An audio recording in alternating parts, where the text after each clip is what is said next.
Mesdames et messieurs, bonjour, bonjour à toutes et à tous ceux qui nous suivent. Merci beaucoup. Nous allons parler aujourd'hui du Togo. Ce 29 juin, ce dimanche 29 juin, on va parler du Togo et on a la chance d'être avec le journaliste écrivain Luc Abaki. Bonjour Luc. Bonjour Iboussi, bonjour à tous vos fidèles auditeurs et téléspectateurs, internautes. D'accord. Merci beaucoup Luc d'avoir accepté cet entretien avec nous. Vous intervenez très souvent dans New World TV et vous intervenez sur le plateau. Vous êtes très souvent avec l'ambassadeur. On passe le bonjour à tout le monde. Alors Luc, on vous appelle parce que en fait, nous, à partir d'ici, à partir du Mali, à partir des pays de l'AES, on voit qu'au Togo, ça ne va pas très bien ces temps-ci. Il y a beaucoup de manifestations. Et on a même entendu l'autre jour certains manifestants dire qu'ils veulent le départ du président. Donc, mais apparemment, tout est parti de l'arrestation d'un artiste et d'un rappeur. Alors, est-ce que vous pouvez nous expliquer un petit peu ce qui s'est passé? Qui c'est ce rappeur-là? Qu'est-ce qui s'est passé au juste? Et qu'est-ce que les manifestants ils veulent? Alors, il y a plein de questions, mais au fur et à mesure, on va vous les poser. D'accord, ok, écoutez, merci beaucoup d'ailleurs pour cette opportunité. C'est vrai que on m'entend beaucoup sur New World développer les sujets liés à la gouvernance dans les pays de l'AES. Et très rarement, je parle du Togo. Je crois que c'est de façon exceptionnelle que je me dispose cette fois-ci à en parler, parce qu'en tant que citoyen togolais, ayant fait mes armes dans le journalisme aujourd'hui avec plus de 20 ans d'expérience, je ne saurais rester indifférent et muet, voyez-vous, par rapport à la situation que traverse actuellement mon pays. Oui, c'est vrai. Il s'est passé que y a un artiste qu'on appelle Amron, son vrai nom c'est Tchala Essowe, qui depuis quelque temps déjà avait commencé à dénoncer la malgouvernance dans notre pays, et il s'est surtout appuyé sur une tribune sortie à la veille de l'investiture du président de la République, notamment le 2 mai, par une proche du président de la République. Et dans cette tribune, cette dernière avait énuméré un certain nombre de manquements et de carences de la gouvernance de Faure Gnassingbé. Et donc il s'est appuyé sur les éléments évoqués par cette dernière pour dénoncer justement les faiblesses de la gouvernance de Faure Gnassingbé. Et il a dit, avec une minutie, de rigueur, beaucoup d'ironie, beaucoup de sarcasme, en tout cas des images qui donnait le sentiment que la gouvernance de Faure Gnassingbé était quasiment par terre, manquait de cohérence, manquait de consistance, manquait véritablement de vision.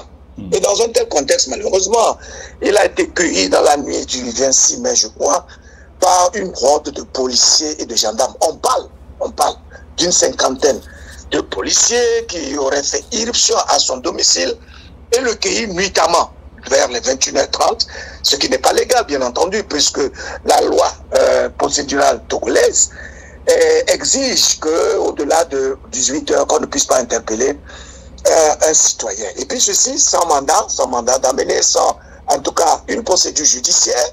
Celui-ci, lorsqu'il a été arrêté, a été interné sous prétexte qu'il subirait ou bien qu'il vivrait une forme de dépression et qui aurait justifié, bien sûr, ses prises de position. Donc, il a été interné presque pendant 4 semaines. Voilà d'où est partie la contestation et la mobilisation, surtout des jeunes de la diaspora, à travers les réseaux sociaux, notamment TikTok, où donc il y a une forme d'ébullition.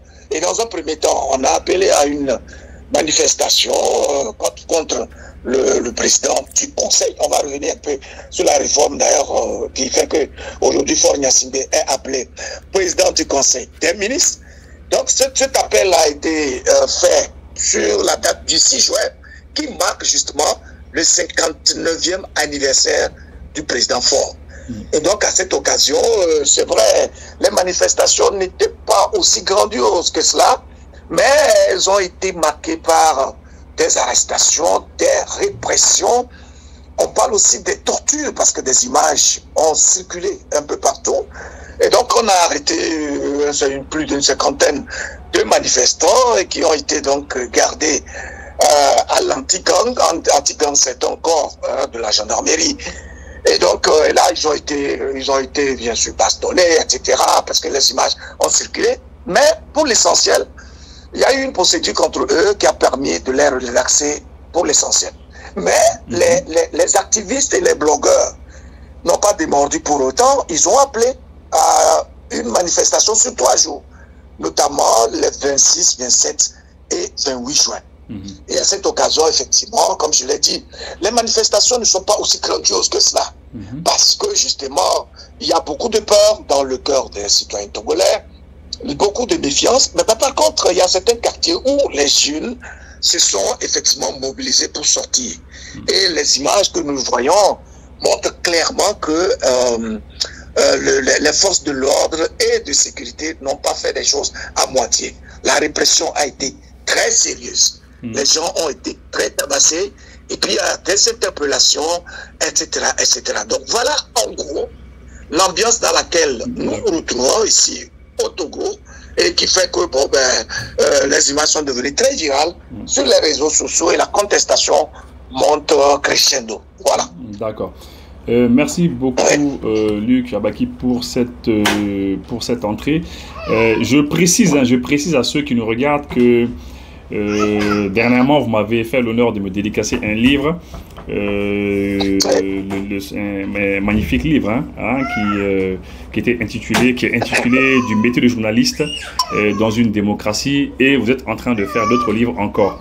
Voilà, donc maintenant, ce qu'on aimerait savoir, cet artiste qui a été arrêté, Amron, qui a été arrêté, finalement on a appris qu'il a été libéré, mais dans ses propos, qu'est-ce qu'il reprochait exactement à la gestion du président?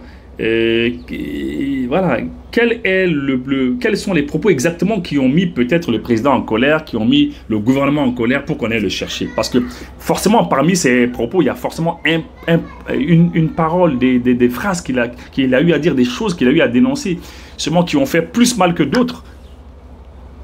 Oui, absolument. Non, comme je l'ai dit, c'est-à-dire qu'il a adopté un ton cru, où il traitait le président d'être le plus nul, le plus fainéant, puisque ce dernier fait quand même 20 ans à la suite de son papa, qui avait fait 38 ans. Donc, il fait 20 ans, depuis 2005, il était arrivé au pouvoir, malheureusement dans un contexte de contestation, mais aussi de bain de sang, parce que à l'époque, les Nations Unies avaient fait des enquêtes ici et avaient révélé que l'accession au pouvoir de Faure Gnassingbé avait engendré près de 500 morts. Même une commission qui avait été mise en place par le pouvoir de Lomé avait signifié qu'il y avait au moins 150 morts. Donc ça veut dire qu'effectivement, le contexte dans lequel Faure Gnassingbé était venu au pouvoir était un peu houleux, avec vraiment... c'était sanglant, vous voyez. Mais le président de la République a, à l'occasion, avec son tempérament serein et calme qu'on lui connaît, fait des promesses. Des promesses à travers un cahier de charges qu'il a dénommé les 20 plus de Faure Gnassingbé. Et donc l'idée c'était en fait de changer radicalement la gouvernance de son défunt père qu'on qualifiait donc de dictateur, et de faire en sorte que le Togo connaisse un renouveau de façon systématique. Donc les Togolais espéraient, si vous voulez, un déclic réel.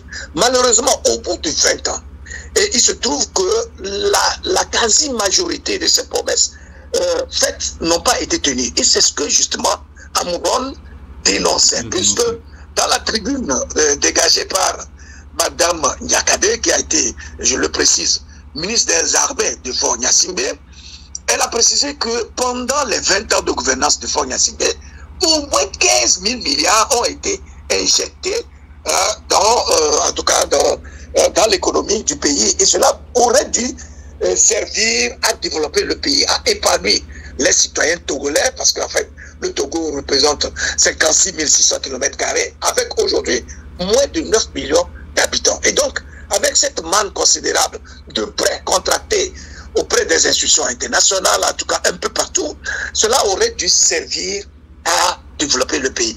Malheureusement, la dame estime que le président de la République a encouragé, si vous voulez, la corruption, les détournements, la malgouvernance, le manque d'investissement dans les infrastructures, etc. Et donc, elle a pris secteur par secteur, notamment dans le secteur de la santé, par exemple. pendant 20 ans, le Togo n'a pas connu, par exemple, la construction d'un hôpital digne de ce nom, et même l'existant, c'est-à-dire les infrastructures qui existaient avant l'arrivée de Faure Gnassingbé, n'ont même pas été réaménagées, n'ont jamais été entretenues non plus. Et je me rappelle que l'année dernière, une chaîne internationale, je pense que c'était TV5 Monde, a fait un reportage sur le centre hospitalier universitaire de Lomé-Tokwe, où les femmes accouchaient dans des couloirs. Voyez. Et donc, c'est pour dire qu'il y a un état de délabrement réel de ces genres d'infrastructures et il n'y a pas d'investissement conséquent. Le seul axe qui traverse le Togo, du port autonome de Lomé jusqu'à Saint-Cassé et qui débouche précisément sur le Burkina Faso, connaît des trous réels, n'a pas été aménagé. Or, cela faisait partie des 20 plus promis par Faure Gnassingbé. Voilà, il avait promis de faire une autoroute qui permettrait justement de servir les pays de l'AES. Vous savez que le Togo est assez proche de l'AES et donc le port de Lomé était un débouché. Donc, lorsque vous prenez les marchandises du port de Lomé jusqu'à le débouché qui est le Burkina Faso, il aurait fallu qu'il y ait une route conséquente qui permette justement de desservir aisément. Malheureusement, cette route n'est pas aménagée et elle connaît un état de défectuosité qui est réel. Et donc, tous ces éléments-là... Et c'est tout ce que la dame, elle a dénoncé. Oui, bien sûr, la dame, elle a dénoncé. Et donc, l'artiste Harmon s'est appuyé sur tous ces points-là dans un style assez ironique, avec du sarcasme, avec du mépris, tout simplement, pour dire que le président de la République, en tout cas le président du Conseil des ministres, doit pouvoir se réveiller, revoir les paradigmes, et puis faire en sorte que son leadership puisse impacter la vie de l'ensemble des citoyens. Et donc, tous les aspects, même les aspects sociaux, où par exemple, vous voyez, depuis 1963, où le Togo a eu son indépendance, les allocations familiales des enfants, elles sont fixées par exemple à 2000 francs. Jusqu'aujourd'hui, ces 2000 francs n'ont pas été revus à la hausse, par exemple. Vous voyez? Et donc, il y a beaucoup d'éléments qui sont dénoncés, mais le style... Oui, et cette femme qui a dénoncé, elle est où actuellement? Parce que Amron, lui, il a été libéré, mais la dame, elle est où? Est-ce qu'elle a été arrêtée pour avoir fait cette tribune? En fait, la dame en question est de la famille Gnassingbé, c'est-à-dire qu'elle est l'épouse légale du grand frère, donc de l'aîné de Faure Gnassingbé, qui lui était un officier, Ernest Gnassingbé. Et donc, elle a fait des enfants à la famille Gnassingbé, elle est proche de la famille Gnassingbé, elle a fait partie de la gouvernance de Faure Gnassingbé, elle a occupé des postes stratégiques, notamment dans une banque d'État, la banque togolaise pour le commerce et l'industrie, BTC, qui a été privatisée récemment, et donc après elle a été nommée ministre. Et donc apparemment le président Faure a du mal et donc à l'interpeller véritablement. Mais bon, tous ceux qui s'appuient sur ce qu'elle a dit pour donc dénoncer la gouvernance de Faure Gnassingbé sont malheureusement dans le viseur. Donc si on comprend bien, c'est qu'en réalité, Amron n'a pas fait l'objet d'une procédure judiciaire. C'est-à-dire qu'on l'a donc interpellé, mais il n'y a pas eu de procédure. Il a été arrêté de manière extrajudiciaire, en fait. Absolument, voilà, c'est pas en se basant sur des principes juridiques, quoi, voyez. Mais pour revenir à la dame qui a fait la tribune, donc si on comprend bien, cette dame qui a fait cette tribune-là, qui est en train d'être relayée, etc., donc cette dame-là, elle est la femme du frère de Faure Gnassingbé, du président Faure Gnassingbé. Absolument, absolument. Et c'est difficile d'aller l'arrêter, c'est ça? Tout à fait, non, il l'a pas arrêté, c'est vrai qu'il se sûr qu'elle serait en résidence surveillée, etc. Mais il n'est pas avéré quand même qu'elle est réellement inquiétée. Récemment, elle avait écrit, je crois, un texte indiquant qu'il y aurait eu un drone, voilà, qui a circulé au-dessus de sa maison, etc., qu'elle serait surveillée, comme du lait sur le feu et tout, mais il n'y a rien qui prouve qu'elle aurait été interpellée. En revanche, beaucoup d'interpellations ont eu lieu, non pas seulement même dans le contexte des manifestations. Il y a un blogueur qui avait écrit, il s'appelle Afessio, je crois, un poème qui était intitulé « Togolais, faites à part ». Ce dernier a été interpellé, il est encore entre les mains de la justice jusqu'à présent. Donc il y a des cas d'interpellation quand même, D'accord. qui ne sonne pas bien, qui donne le sentiment que notre régime en place est quand même dans un contexte, en tout cas adopte le principe de la répression ferme. Voilà. D'accord. Donc, juste avant de venir au fait que le président n'est plus président de la République, mais il est président du Conseil, juste avant de venir sur ce volet, j'aimerais vous poser une question, M. Luc Abaki. Selon vous, qu'est-ce qui explique ce problème entre la femme du frère du président et le président? Qu'est-ce qui se passe entre eux? Bon, alors, on ne peut que s'en tenir à ce qu'il y a d'officiel. Hein. En fait, elle avait été, disons, déchue de son poste de ministre des Armées de façon assez brutale. C'est-à-dire que en une journée comme ça, bon, voilà, il y a eu un décret qui la démettait donc de son poste de ministre des Armées. Et depuis lors, cette dame a donné le sentiment d'être très révoltée. Dans un premier temps, elle a voulu créer un parti politique. Voilà, elle a voulu créer un parti politique, mais les procédures devant lui permettre justement de mettre en place ce parti politique n'ont pas, l'État ne lui a pas concédé les moyens pour qu'elle puisse créer ce parti-là. Elle cherchait son certificat d'origine qui doit lui être délivré par le préfet de sa préfecture d'origine, notamment la COSA, qui est en même temps la préfecture d'origine du président de la République actuelle.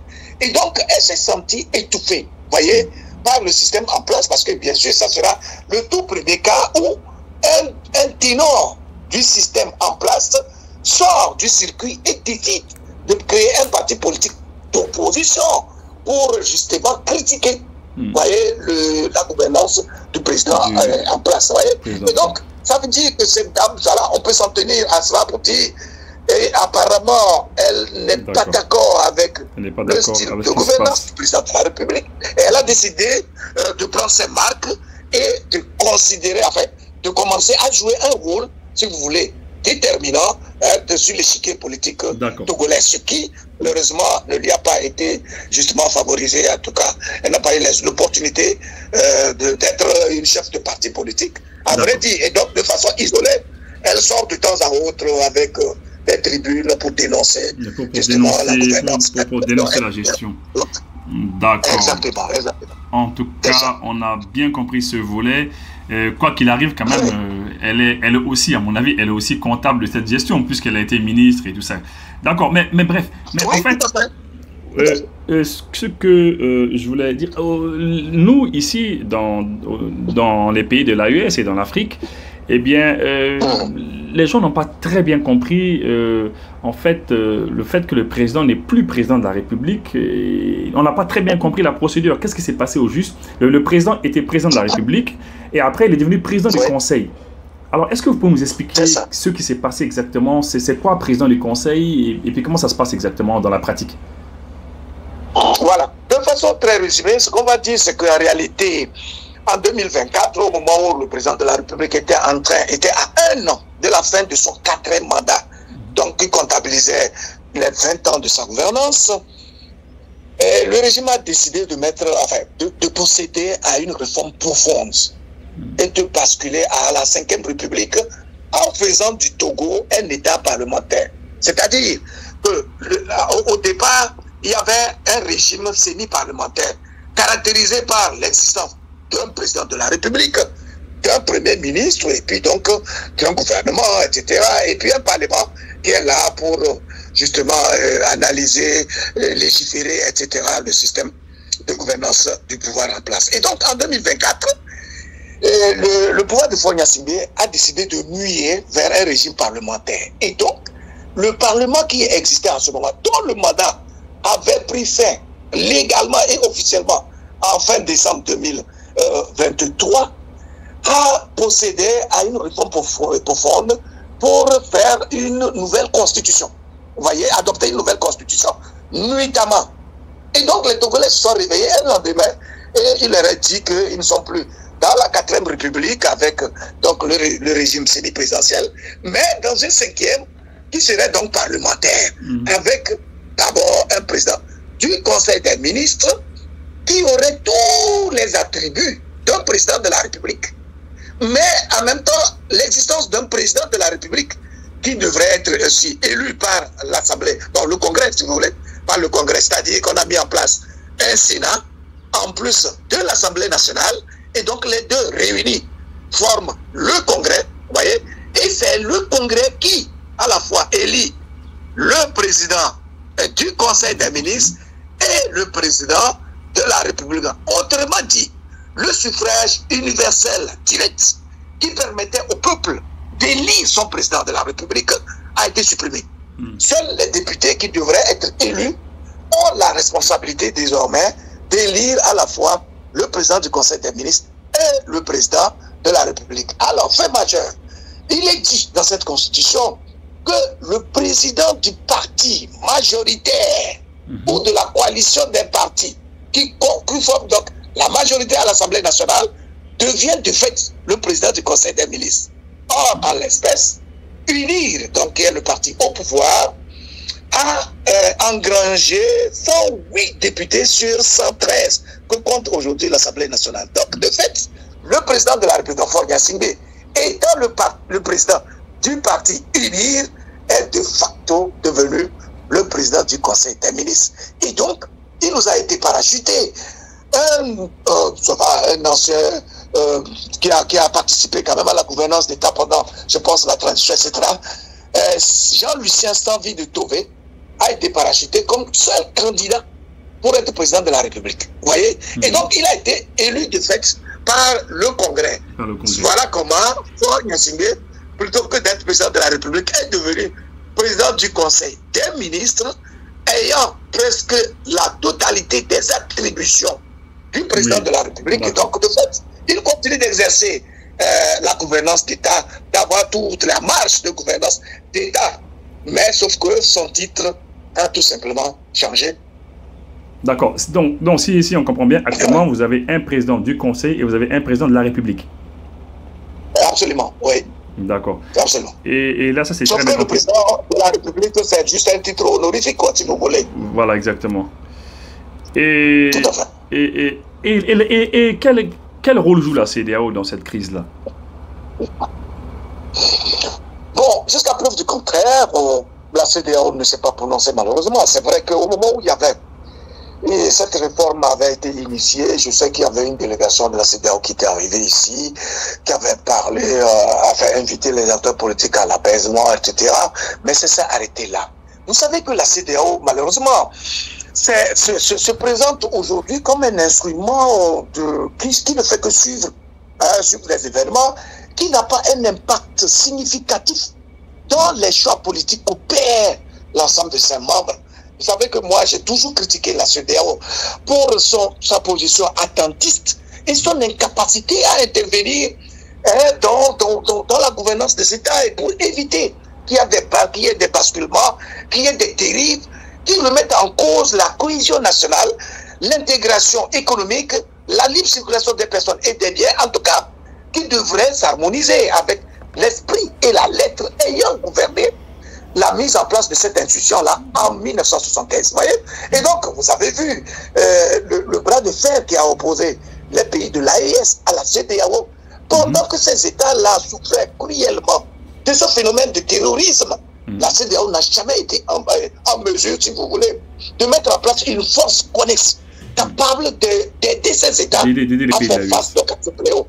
Et lorsque ces États-là, les nouveaux dirigeants de ces États, ont décidé de prendre leurs responsabilités et donc de commencer à traquer véritablement ces terroristes, ce que la CEDEAO a trouvé, c'était de dire « Ah oui, il y a eu des coups d'État, nous avons des principes qui n'autorisent pas donc l'intervention des militaires dans la gouvernance d'État, et donc c'était des sanctions tout à fait débiles et qui ne reposaient sur aucun principe juridique et qui violaient systématiquement les droits de ces États-là. » Et donc, la CEDEAO continue sur cette lancée. En tout cas, au regard de tout ce qui est en train de se passer au Togo, je n'ai pas encore entendu la CEDEAO se prononcer, et je pense que c'est un peu malheureux qu'une telle institution qui était quand même, dont l'esprit, la lettre, au départ, était très très très bon, malheureusement, ne puisse pas être active aujourd'hui pour empêcher qu'il y ait des situations aussi intenables que celles que nous vivons aujourd'hui au Togo. Ouais. Et les manifestants, ils veulent quoi maintenant exactement? Parce qu'au départ, ils voulaient la libération du rappeur, de l'artiste et rappeur Amron. Ils l'ont eu finalement. Ouais. Maintenant, ils veulent quoi au juste? Ouais. Et puis, qui est à la tête de cette manifestation? Bon, alors, que j'ai dit tout à l'heure que c'est un certain nombre d'éléments de la diaspora, qui sont des activistes et des blogueurs, qui s'appuient sur un certain nombre de faits. Je pense que je les ai évoqués, et qui donnent le sentiment qu'en fait, la gouvernance du président actuel manque d'efficacité, manque de résultats, manque d'impacter, si vous voulez, le quotidien du citoyen togolais. Et donc, pour l'essentiel, ces jeunes sont de la diaspora, mais il y a beaucoup de jeunes aussi, au plan interne, qui se prononcent, qui sont même issus de notre localité. Je précise que je suis de la même localité du président que le président actuel. Hein. Je suis Kabien comme lui. Et donc, même beaucoup de jeunes Kabyens parlent. Ils parlent pourquoi? Parce qu'il y a un ras-le-bol général.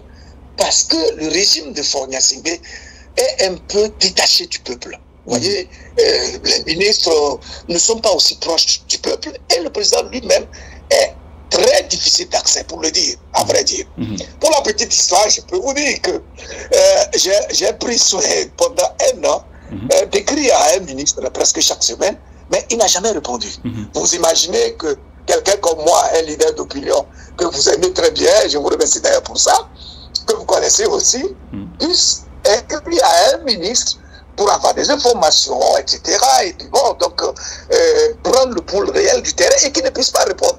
Donc, normalement, le gouvernant est au service du peuple. Et d'ailleurs, cette réforme qui a été faite, le discours qui nous a été servi, c'est qu'on veut une gouvernance qui soit plus proche du peuple, plus de justice, plus d'épanouissement du peuple, plus d'investissement dans l'intérêt du peuple, etc., etc. Malheureusement, au moment de mettre en œuvre cette vision, en tout cas, cette réforme, premier axe posé par le régime, c'est l'augmentation des frais d'électricité de plus de 12%.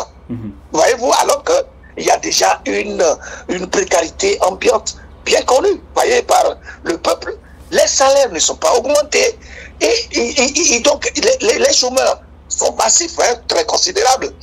Les opportunités d'emploi deviennent de plus en plus maigres. Voyez, dans un contexte, on augmente les frais d'électricité. Ensuite, on arrête, voyez-vous, ceux-là qui dénoncent, voyez-vous, la malgouvernance, etc., on réprime. Donc, dans un contexte, maintenant, donc, il y a une forme d'ébullition sociale. Et donc, ce que vous voulez, comme vous l'avez posé la question, il faut voir qu'est-ce que les gens veulent concrètement. Mais ils veulent que les choses changent.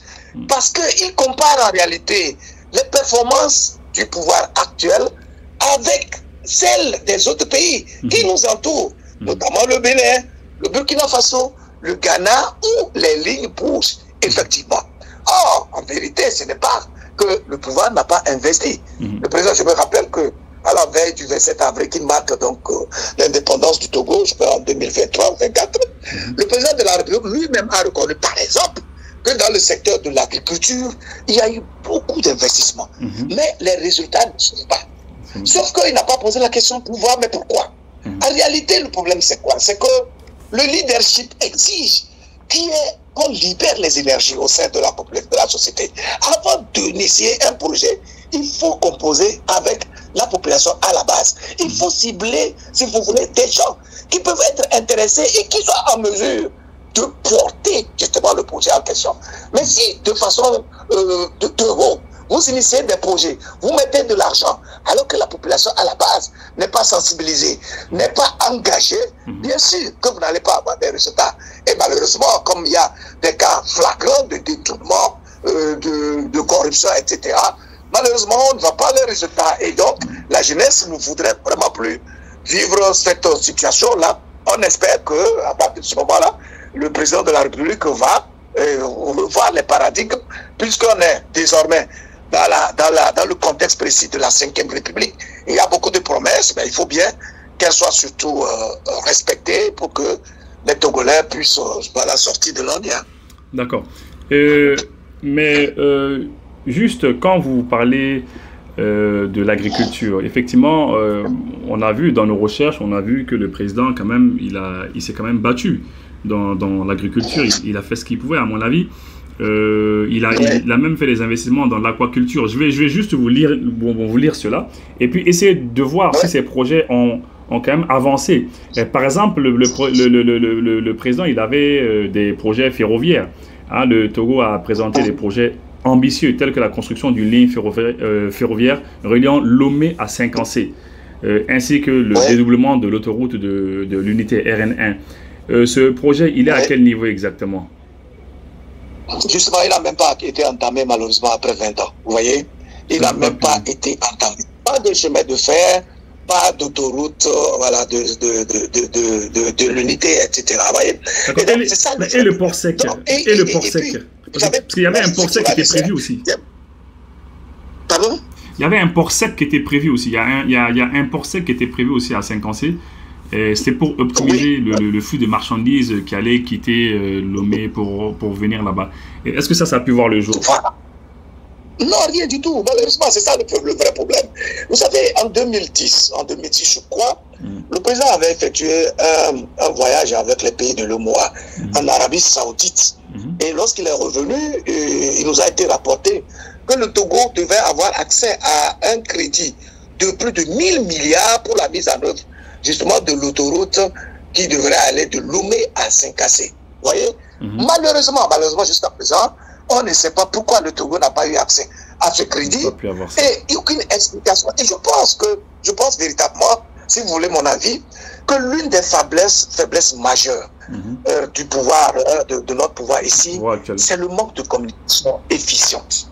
La communication, vous savez très bien, c'est ce qui permet l'inter-échange. C'est ce qui permet, si vous voulez, à un dirigeant de partager avec son peuple sa vision et ce qu'il attend véritablement de son peuple, les investissements qu'il est en train de faire, les schémas qu'il a définis pour articuler et animer, voilà, la vie publique. Alors, là, en termes de communication, et le gouvernement de mon pays est très défaillant, ça je vous le dis. Donc, vous pensez que la communication ne va pas très bien? En tant qu'observateur avisé, voilà, du style de gouvernance de mon pays. Donc, dès l'instant où il n'y a pas de communication, le peuple est laissé dans une forme d'impasse.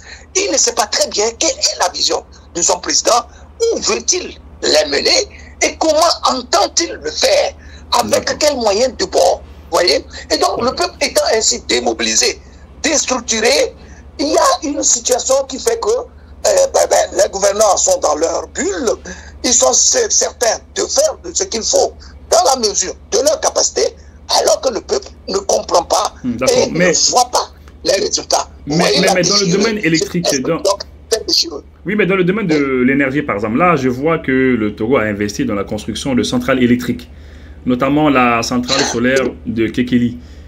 Et ça, c'est comment? Évidemment, il y a eu beaucoup de projets. Il y a un contour global qui a englouti, je crois, au moins 100 milliards de fonds CFA. Il y a la centrale Kekeli qui a été initiée et même inaugurée, mais juste au lendemain de son inauguration, une partie de cette centrale a pris feu. Il y a eu d'autres initiatives, si vous voulez. Donc, ça veut dire qu'il y a eu des initiatives, mais ça n'a pas, tout n'a pas très bien marché, en fait. Mais quand même, ça s'est fait. Voilà, cette centrale a été faite. Je pense que c'est des projets qui n'ont pas été bien réfléchis ou qui n'ont pas été bien menés, vous voyez. Et donc, du coup, mais par exemple, Contour Global était chargé de produire, j'oublie les chiffres, mais une quantité considérable de mégawatts, vous voyez, au service justement de l'énergie et de l'économie togolaise. Mais malheureusement, aujourd'hui, cette centrale-là ne donne pas des résultats pour voir. La preuve en est que plusieurs fois, le Togo connaît des délestages. Moi, je pense qu'il y a quand même des efforts qui se font dans ce domaine-là. Il y a de moins en moins de coupures, mais n'empêche que ces coupures. D'accord, mais le projet Togo le projet Togo Aquaculture, parce que très souvent, puisque vous le dites vous-même, souvent les dirigeants ont des problèmes de communication, ils ne communiquent pas, ils ne disent pas, ils communiquent pas assez sur ce qu'ils font. Et ça c'est un grand défaut, mais il y a quand même eu un projet Togo Aquaculture. C'était un projet qui visait à développer l'aquaculture pour accroître la production locale de poissons au Togo. et qui réduit vraiment de manière considérable l'importation de poissons. Ce projet, il a eu lieu quand même. Non, du tout. Non.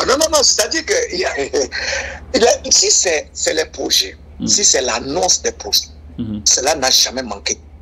Parce que chaque fois que le gouvernement on nomme un nouveau Premier ministre, il vient avec un cahier de charges, un programme de société, il se retrouve, si vous voulez, devant l'Assemblée nationale, il déroule avec une brillance incroyable sa vision, en tout cas les initiatives qui vont être prises, etc.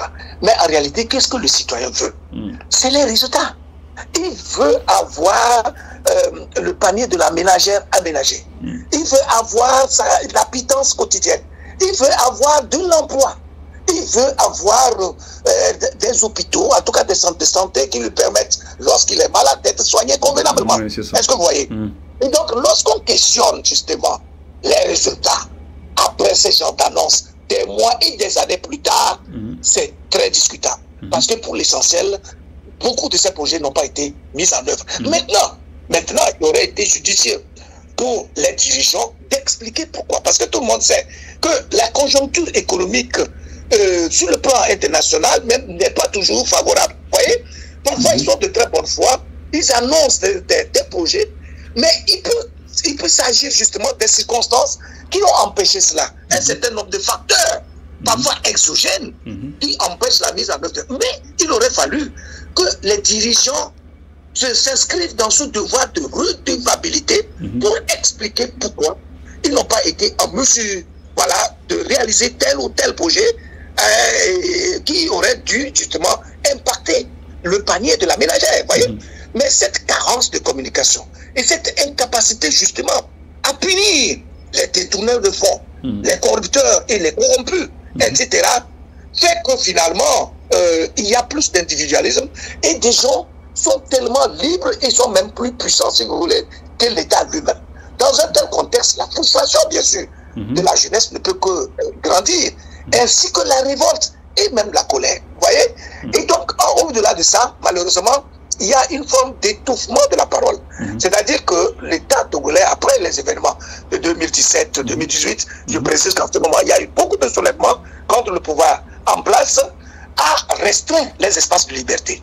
Il a adopté d'autres lois qui réduisent véritablement la marge d'expression, d'opinion des citoyens. Donc, dans un tel contexte, les manifestations sont presque interdites, il faut le dire. Et donc, les gens contiennent leur colère et je pense que c'est ça qui réjaillit aujourd'hui à travers les réseaux sociaux. Ça fait que les gens sont effectivement fâchés, mais ils ne sont pas en mesure de sortir publiquement pour le faire parce qu'ils sont réduits à la survie et donc ils ne peuvent pas prendre le risque d'être réprimés ou d'être enfermés.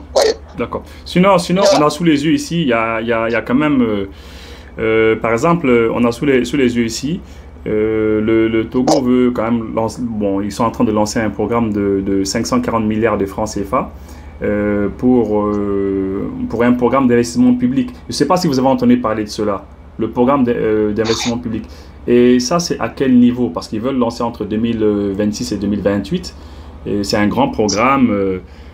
Ça a été enclenché le jeudi 30 janvier 2025 à Lomé. Donc, c'est pour optimiser l'efficacité des investissements publics. Alors, et là aussi, ça ne fonctionne pas très bien, c'est ça? Comme je vous l'ai dit, en termes de programme, en termes d'annonce, ça n'a jamais manqué. Je vous ai dit que le président de la République est venu au pouvoir avec un programme qui se résume en 20 plus. Plus de justice, plus d'épanouissement, plus d'investissement, plus d'infrastructures, plus d'énergie, etc., en 20 plus. Et donc aujourd'hui, nous avons accumulé 20 ans. Et la jeunesse, vous imaginez, lorsque vous êtes né en 2005, aujourd'hui vous avez 20 ans. C'est le moment où vous avez du rêve, vous voyez. Sauf que lorsque vous finissez vos études, vous n'avez pas les opportunités d'emploi. Parce que le programme éducatif n'est pas calibré pour, si vous voulez, outiller les jeunes lorsqu'ils sortent, d'être en mesure de se prendre en charge, même quand l'État n'est pas en mesure de lui offrir les opportunités nécessaires d'emploi. Voyez? Et donc, je pense qu'il y a d'abord un besoin de réforme du système éducatif pour forger des citoyens, des jeunes qui sont conscients de leurs responsabilités dans le projet de construction de leur pays. Voyez. Et donc, ce projet dont vous parlez, oui, nous, on en a entendu parler. Sauf que nous sommes habitués, si vous voulez, à des projets colossaux. Il y a eu un programme 2020-2030, il y a eu des programmes du SCAP, etc. Je ne peux pas les énumérer ici. Oui, il y en a beaucoup. Sauf que, comme je l'ai dit, on s'en tient aux résultats. Les résultats ne sont pas là. Je vous ai dit qu'en 20 ans, il n'y a pas eu un seul hôpital qui a été construit au Togo. Mais là, pourtant, par rapport aux hôpitaux, M. Luc Abaki, et par rapport aux hôpitaux, bon, comme vous l'avez si bien dit, parce que nous, évidemment, quand on nous dit qu'un président n'a pas beaucoup réalisé, forcément on fait des recherches pour essayer de faire des confrontations, pour essayer de comprendre un petit peu, parce qu'on ne sait pas très bien comment ça se passe. Mais comme vous l'avez si bien dit, là, par rapport aux hôpitaux, je vais juste vous lire un petit texte, peut-être pour qu'on puisse voir si ce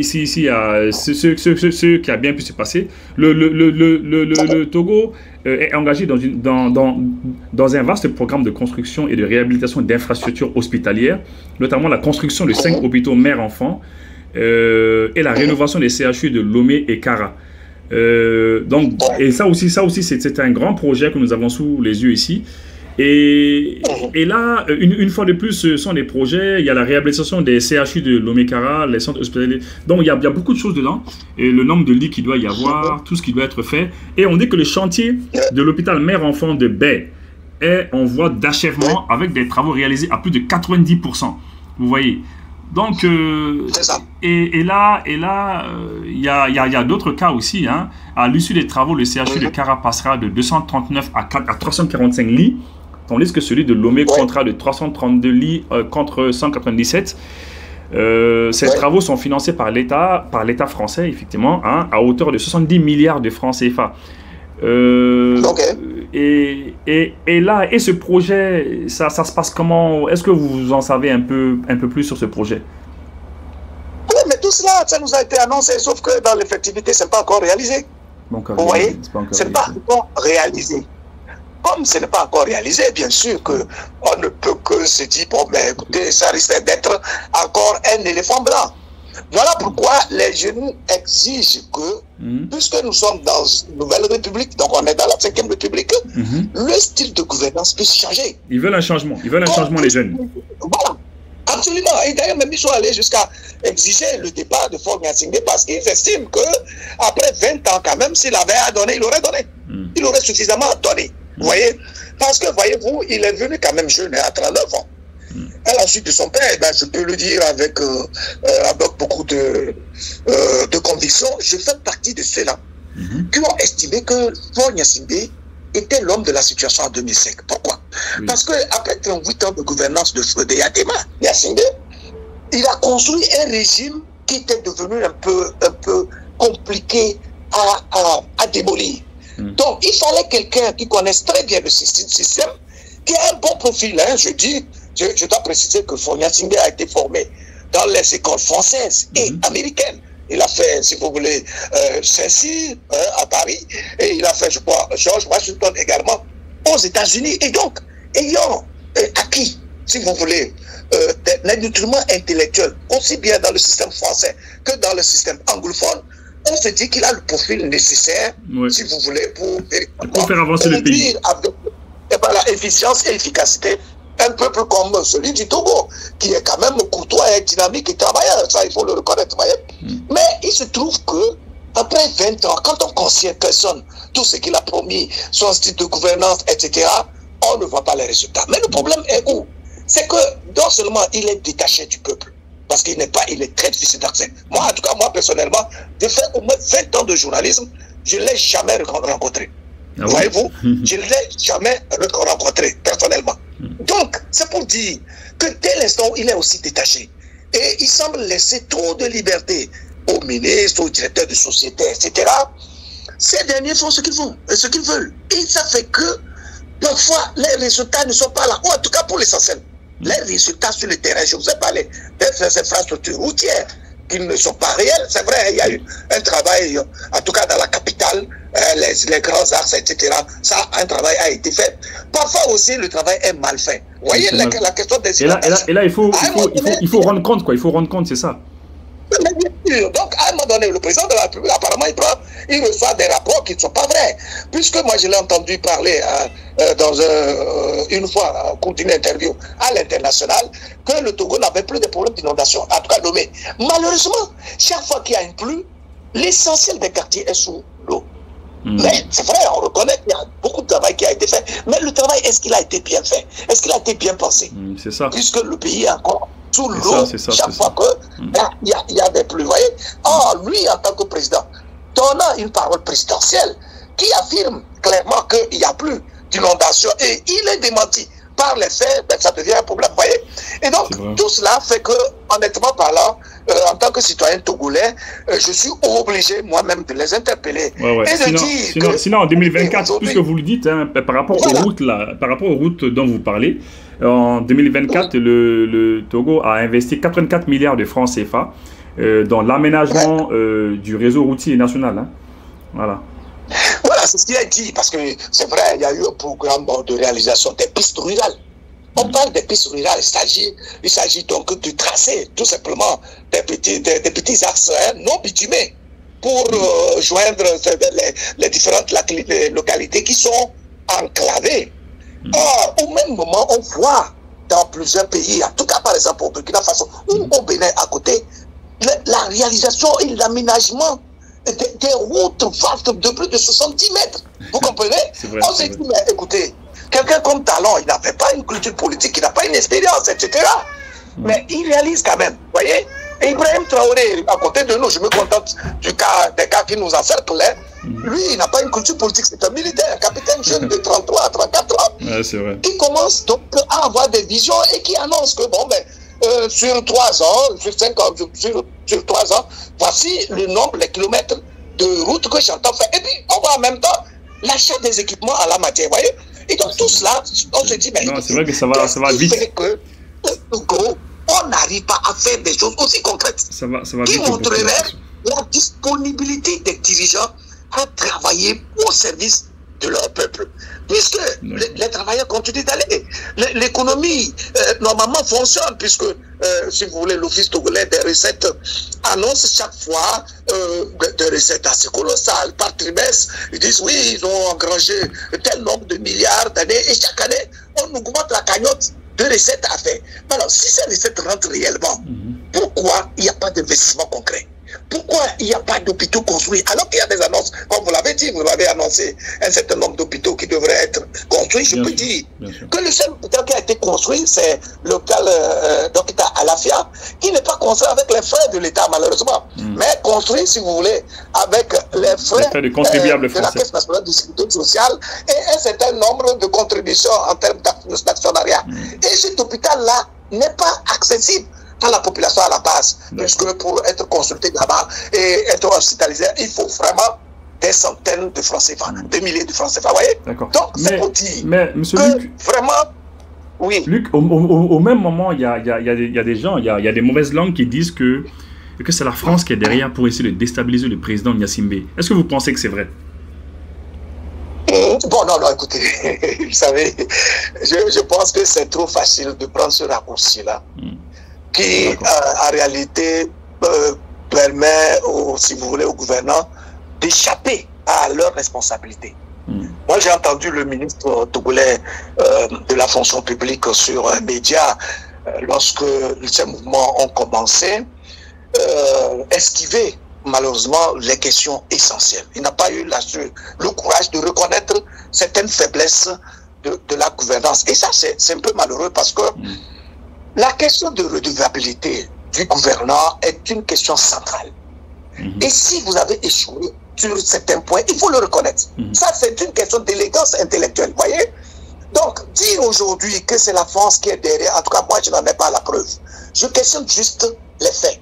En tant que journaliste, lorsque mon dirigeant fait un discours et il annonce qu'il va faire construire les centres régionaux et hospitaliers régionaux sur les 5 régions du Togo pour le courant de l'année, je rapporte cela au peuple. Et donc, j'attends forcément que ces ouvrages-là soient réalisés et que je vienne dire qu'à la suite de la promesse, effectivement, ça a été fait. Donc, nous, on est pris à porte-à-faux puisque nous relayons des annonces, mais après, il n'y a pas les résultats. Donc nous sommes aussi responsables quelque part d'avoir dit au peuple que, ah oui, tout ça là, ceci sera fait, ceci sera fait, ceci sera fait, et ça n'a pas été fait. C'est comme si nous contribuions à berner le peuple, vous voyez. Et donc vraiment, en tout cas, de toute façon, nous sommes au XXIe siècle, la connaissance est versée partout. Le leadership exige du dirigeant un minimum de sacrifice vis-à-vis de son peuple. Il faut qu'il se montre disponible justement pour construire le pays. Parce que là, maintenant, on n'a pas besoin de dénoncer. Si vous êtes défaillant, ce sont justement les œuvres des autres qui vont vous dénider. Vous voyez? Donc je pense que, en tout cas, en ce moment-là... Donc vous ne croyez pas à la thèse du complot? C'est ça, vous ne croyez pas du tout à cela? Non, en tout cas, personnellement, même si il devait avoir... Mais écoutez, pourquoi moi je devais adhérer à ce principe du complot dès l'instant où, en 2005, au moment où le président du Togo arrivait au pouvoir, il a fallu clairement la caution de la France, notamment Jacques Chirac, qui était président de la France à l'époque, et qui avait cautionné véritablement les conditions dans lesquelles le président du Togo était venu. Et jusqu'à preuve du contraire, il n'y a pas eu maille à partir entre le Togo et la France. Je pense que leurs relations sont tout à fait bonnes. Moi, récemment, oui, mais on a appris que le rapprochement du Togo avec les pays de l'AES constitue un problème. C'est vrai, ça va se dire. Ça va se dire. Et c'est là aussi un autre problème, parce que d'ailleurs, j'avais entendu le ministre des Affaires étrangères du Togo, Robert Doucet, qui est vraiment un ami des pays de l'AES, dire au cours d'une interview ici, qu'il a accordé à notre ami Jules Domtier de Vox Africa, qu'il n'excluait pas la possibilité pour le Togo d'intégrer l'AES. Ça, c'est une bonne annonce politique. Et nous, moi, personnellement, qui suis très engagé pour la cause des pays de l'AES et qui défend et qui scrute d'ailleurs l'actualité de l'AES et qui pense que c'est ce type de leadership qu'il nous faut en Afrique, je ne peux qu'applaudir. Sauf que je suis conscient aussi que les pays de l'AES ont adopté un style de gouvernance basé justement sur le meilleur devenu du peuple. Et donc leur force première, c'est en réalité l'adhésion du peuple à leur vision. Et la complicité qu'ils cherchent tout le temps du peuple vis-à-vis, en tout cas vis-à-vis de ce qu'ils sont en train d'initier. Dans l'intérêt bien compris et bien connu, bien assumé surtout par ce même peuple-là. Voilà ce qu'en réalité je recherche au niveau, en tout cas nous recherchons au niveau du Togo. Donc au-delà de cette annonce, lorsque le ministre togolais annonce là, je me dis que mes dirigeants sont donc conscients de ce qu'ils doivent faire pour mériter de faire partie des pays de l'AES. Voilà ce que nous attendons. Puisque si aujourd'hui il y a cette contestation-là, non pas parce qu'on ne veut pas la tête du président, faut y assumer, non pas parce que, bon, mais seulement parce qu'on questionne leurs résultats. Là, des pays de l'AES sont portés plutôt par le peuple, vous voyez. Donc, c'est pour dire que, oui, ça peut causer un problème puisque la France n'accepte pas le principe que les pays puissent se détacher justement de son nombre et de son pouvoir tutélaire. Mais au-delà de ça, si le pouvoir de Lomé est vraiment soutenu par son peuple, de par les résultats et les performances, il n'a même pas fait. Parce que ce n'est pas le Mali qui a manqué de complot de la France, hein, ni le Burkina Faso, ni le Mali et le Niger. Mais ces pays-là, ces genres de complots ne réussissent pas. Pourquoi? Parce que le peuple constitue une vraie, un bouclier pour ses dirigeants. C'est vrai, c'est vrai. Voilà. Et la prochaine manifestation, c'est pour quand? Parce qu'actuellement, apparemment, c'est un peu calme maintenant. C'est calme, hein? C'est ça? Oui, non, la dernière manifestation a eu lieu donc le 28, là c'était les 26, 27 et 28. Pour l'instant, je n'ai pas vu encore sur les réseaux sociaux un mot d'ordre. C'est vrai que, vous voyez aussi une autre erreur. Le régime a réduit drastiquement l'Internet. Vous voyez? Or, l'Internet est aujourd'hui un outil économique. Alors, si vous le réduisez parce que vous êtes en difficulté avec votre peuple, mais il y a des répercussions immédiates sur l'économie. Vous voyez? Donc, actuellement, l'Internet est sérieusement perturbé. Et donc, je n'ai pas encore vu une annonce quelconque, mais ce qui est certain, je pense que les jeunes en question ne sont pas prêts à démordre, à moins pour le pouvoir de poser des actes forts. Je dois préciser que même depuis le 3 mai, où le président de la République a été investi, enfin le président du Conseil des ministres a été investi, le Togo ne dispose pas encore de gouvernement. Et cette question a été posée au ministre, qui est d'ailleurs le seul à parler au nom du pouvoir aujourd'hui. Et il n'a pas trouvé que c'était une anomalie. Vous voyez, il dit non, mais les salaires sont payés, l'administration continue de fonctionner. Mais est-ce qu'il a vu ça quelque part dans ce pays, quelque part? Ou bien le Togo, lui seul, va inventer une nouvelle roue de l'histoire. Un pays qui est en train de se chercher, qui n'a pas encore une économie solide, bien construite, comment on peut expliquer qu'on puisse faire 2 mois sans se disposer d'un gouvernement? D'accord. Donc nous sommes... c'est vrai que... D'accord, c'est vrai que ça fait 2 mois qu'il n'y a pas de gouvernement et c'est un peu compliqué. On a déjà vu pire, hein. On a déjà vu en Belgique, ils ont fait plusieurs mois, mais comparaison n'est pas raison. Mais juste, il nous reste 2 minutes. Si vous étiez un conseiller... Dans un contexte de crise, alors, oui. Si vous étiez un conseiller du président et que le président suivait cette émission, selon vous, quel conseil allez-vous lui donner pour décanter cette situation, pour amener la paix au Togo? Oui, moi je pense que dans mon raisonnement, même il y a eu des éléments de conseil, etc. Mais me donner bien l'occasion de dire que, en tout cas de rappeler à mon président qu'il ne peut être jugé que sur la base des œuvres qu'il réalise au bénéfice du peuple. Il a été mandaté, missionné par le peuple pour un but bien précis. C'est-à-dire qu'il doit reconstruire l'État. Il doit restructurer l'État. Il doit réorganiser la société. Il doit épanouir les citoyens. C'est d'ailleurs pour ça que le travail, le peuple génère par son labeur les ressources dont dispose l'État. Même s'il va contracter un prêt quelque part, c'est au nom du peuple togolais. Il faut que ces ressources-là servent véritablement la cause du pays. Donc, premier conseil, il faut commencer à punir tous ceux qui sabotent le projet de construction du bien commun, de création de la richesse nationale. Tous ceux qui détournent, il faut bien les sanctionner. Ensuite, il ne faut pas se coordonner avec des gens qui ne sont pas efficaces.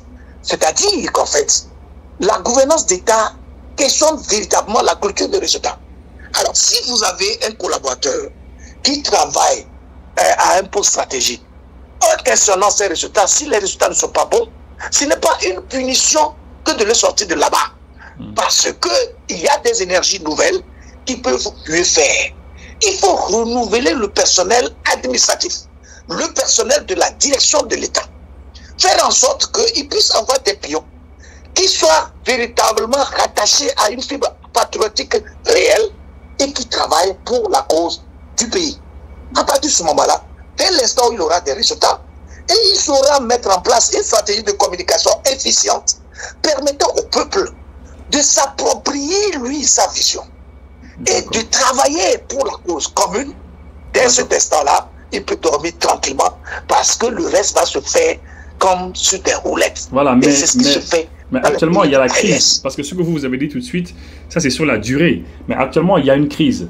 Et quel conseil pouvez-vous lui donner pour décanter cette crise-là? C'est sortir à la télé, parler, faire un discours, dire, ou bien... Ah oui, non, si c'est sur la conjoncture actuelle, c'est que d'abord, il faut qu'il prenne la parole. Il doit prendre la parole. Vous imaginez, ça fait plus d'un an, le président de la République ne s'est pas adressé à son peuple. Il y a un problème. Et les gens pensent qu'il y a un certain mépris vis-à-vis du peuple. D'accord. Donc, il doit prendre la parole, et puis... Voilà, il prend la parole. Oui, et puis... Il faut qu'il pose un diagnostic réel. D'accord. Qui montre qu'il est conscient de la situation que vit son peuple. Et ensuite, il définit des pistes de résolution immédiates.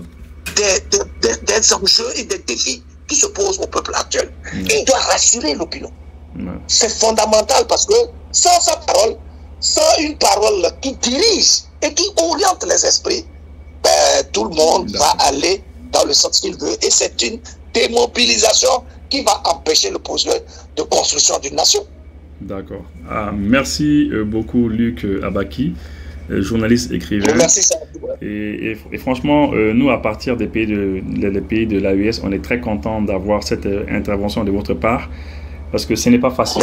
Le pays frère du Togo est actuellement en difficulté.